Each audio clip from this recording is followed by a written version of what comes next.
Cerita ini gue dapet dari Zul. Lebih tepatnya Zul sekeluarga ya. Ada istrinya Rini dan anaknya yang pas itu masih kecil. Pengalaman ini kejadian sama Zul sekeluarga pas mereka mutusin buat pindah ke salah satu rumah kosong di sekitaran Malang. Oke. Buat dijadiin rumah sekaligus si Zul ini buka usaha rumah makan Padang, kecil-kecilan gitu. Zul ini tuh yakin buat tetap ngontrak di situ karena kebetulan secara lokasi tuh cukup strategis, rumahnya cukup luas gitu.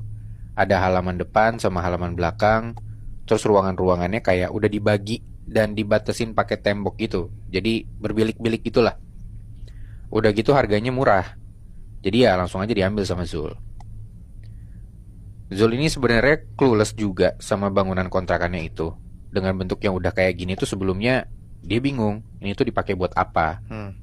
Ya dia nggak kepikiran aneh-aneh lah pokoknya. Jadi dari awal tinggal di sana, bahkan sampai beberapa hari jalan, anaknya Zul ini yang masih kecil itu hampir tiap hari nangis ketakutan sambil ngelempar pandangan ke semua penjuru rumah. Nah gitu-gitu aja terus. Dan tangisannya tuh bakal makin kenceng setiap si anaknya ini dibawa ke arah halaman belakang rumah. Aneh banget soalnya kata Zul, halaman belakang rumahnya itu cuman ada tanah lapang berantakan yang di ujungnya kayak dibatasin tembok gitu sama bangunan di belakangnya. Gak ada apa-apa lagi. Oke. Nah long story short, Zul sama Rini ini butuh sekitar 1-2 mingguan lah buat nyiapin rumah makan Padang yang mereka pengen buat ini. Dan selama itu juga anaknya selalu ditaro buat duduk di meja kasir yang kebetulan ngadepnya ke halaman depan. Karena cuma di situ tuh anaknya Zul nggak nangis, nggak tahu kenapa.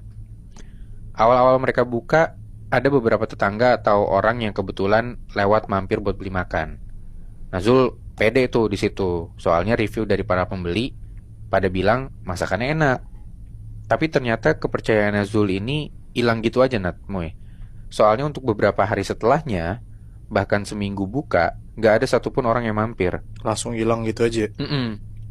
Karena bisa dibilang usahanya itu sepi, jadi waktu itu Zul sekeluarga tuh jadi otomatis lebih senggang lah. Dan tumben-tumbenan, ada satu hari, ingat banget itu udah sore menuju maghrib, si anaknya Zul ini nggak nangis kayak sebelum-sebelumnya. Bahkan dari kamar Zul, anaknya tuh kedengeran lagi ketawa-tawa, sambil lari-lari di rumah aja gitu. Zul langsung keluar kamar, kayak main sama anaknya. Nah, anehnya, anaknya kan masih kecil ya. Iya. Tapi kata si Zul, sore itu setiap dikejar tuh anaknya nggak ketangkep-tangkep. Oh. Jadi larinya tuh kayak kenceng banget. Misal baru masuk ke bilik satu nih, tiba-tiba pas Zul udah masuk juga ke bilik itu, anaknya udah manggil dari bilik lain.